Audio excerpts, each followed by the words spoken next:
ചിരിയുടെ തമ്പുരാക്കന്മാർ ചിരിയുടെ പെരുമഴയുമായി എത്തുന്നു. ഫൺ ബേബി ഫൺ ശനി ഞായർ ദിവസങ്ങളിൽ രാത്രി 8 മണിക്ക് നമ്മുടെ സൂര്യ ടിവിയിൽ.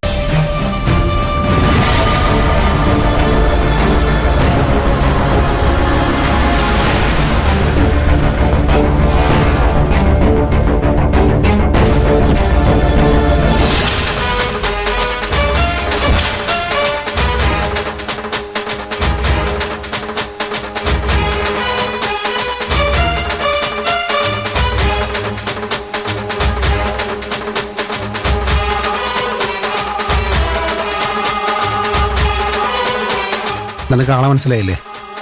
അക്ഷര ചേച്ചി. ചേച്ചി ജയിലിലായിരുന്നില്ലേ? എന്റെ ശിക്ഷ കഴിഞ്ഞു. എന്താ ഇവിടെ? ഞാൻ മുകുന്ദനെ ഒന്ന് കാണാൻ വന്നതാ. വീട്ടിൽ ചെന്നപ്പോ അയൽവാസികളാ ഇവിടെ ഉണ്ടാവുമെന്ന് പറഞ്ഞത്. ഓണമായിട്ട് ജയിൽ പുള്ളികള് വീട്ടിൽ കയറി ഇറങ്ങി നടക്കുന്ന അത്ര നല്ലതല്ല. പ്രീതി, ചേച്ചിക്കൊന്നും തോന്നരുത്. അവളുടെ വിവരക്കേട് കൊണ്ട് പറഞ്ഞു പോയതാ. സാരമില്ല, ആ കുട്ടി പറഞ്ഞത് ശരിയാ. ഞാൻ അതിനെക്കുറിച്ച് അത്ര ആലോചിച്ചില്ല. ഏതാ ആ കുട്ടി? മരിച്ചുപോയ പീതാംബരന്റെ മകളാ.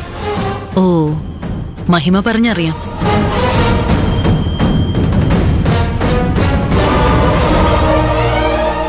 ഞാൻ ജയിലിലേക്ക് പോകുമ്പോ എന്റെ കമ്പനി പൂട്ടേണ്ടി വന്നിരുന്നു. അത് എന്റെ മകളുടെ പേരിലുള്ള കമ്പനിയായിരുന്നു. എനിക്കത് വീണ്ടും തുടങ്ങണമെന്നൊരാഗ്രഹമുണ്ട്. അതിന് കുറെ നിയമപ്രശ്നങ്ങളുണ്ടെന്ന് എല്ലാരും പറയുന്നു. മുകുന്ദന് എന്നെ ഒന്ന് സഹായിക്കാൻ പറ്റുമോ? വിശ്വസിച്ചേൽപ്പിക്കാൻ ഈ നാട്ടില് അധികം വക്കീലന്മാരില്ലല്ലോ. പലരും ഗോപാലന്റെ കാശ് കണ്ടി വീഴുന്നവരോ അയാളെ പേടിക്കുന്നവരോ ആവും. ഞാൻ മജിസ്ട്രേറ്റ് ആകാൻ പോകുന്നതുകൊണ്ട് എനിക്ക് നേരിട്ടൊന്നും ഇടപെടാൻ പറ്റില്ല. പക്ഷേ വേണ്ട നിയമോപദേശങ്ങളൊക്കെ ഞാൻ തരാം. എൻ്റെ ഒരു കൂട്ടുകാരനെ വക്കീലായിട്ടും വെക്കാം. വേണ്ടതൊക്കെ അവൻ ചെയ്തു തരും. അവനെ വിശ്വസിക്കാം. അത് മതി. എന്നാ ഞാൻ ഇറങ്ങട്ടെ. അലേസി, ഇവിടം വരെ വന്നിട്ട് ഭക്ഷണം കഴിച്ചിട്ട് പോയാൽ മതി. അയ്യോ, അത് നിങ്ങൾക്കൊരു ബുദ്ധിമുട്ടാവില്ലേ? എന്ത് ബുദ്ധിമുട്ട്? അവള് പറയുന്നൊന്നും ചേച്ചി കാര്യമാക്കണ്ട.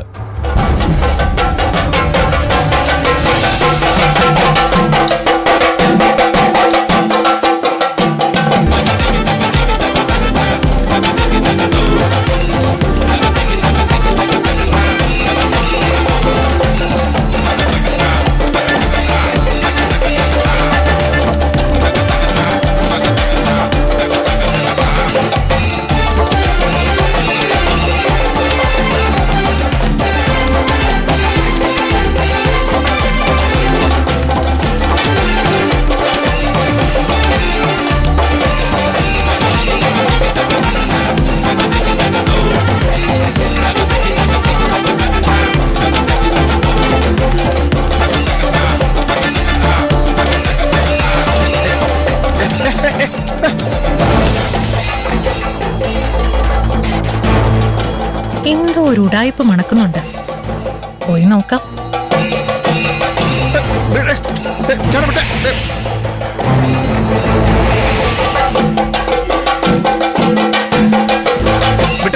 ചേട്ടാ വിട്ട് ചേട്ടാ. ചേട്ടാ എനിക്ക് ഡാൻസ് ചെയ്യാനൊന്നും അറിയില്ല. ചേട്ടാ വിട്ടേന്ന്. സോറി ചേട്ടാ, ഞാനേ ഡാൻസ് ചെയ്യാനുള്ള മൂഡിലൊന്നുമല്ല. നിങ്ങൾക്ക് എന്താ കാര്യം പറഞ്ഞാൽ മനസ്സിലാവില്ലേ?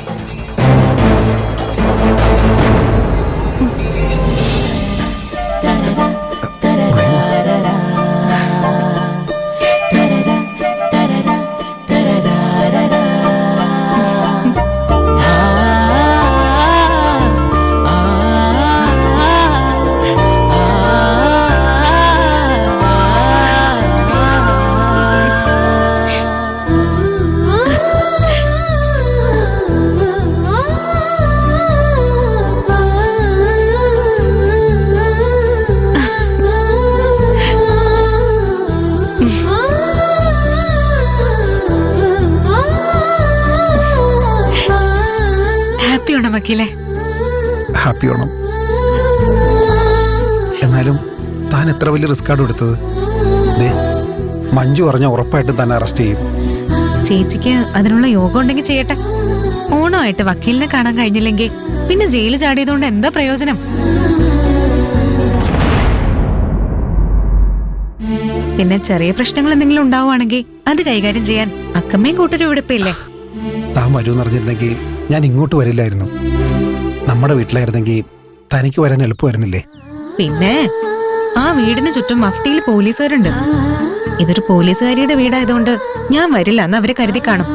അതാ ഇവിടെ പോലീസുകാരില്ലാത്തത്.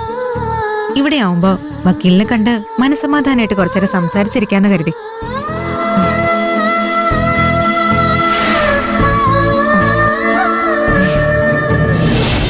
അപ്പൊ ഇതാണല്ലേ കാര്യം. ശരിയാക്കി തരാം.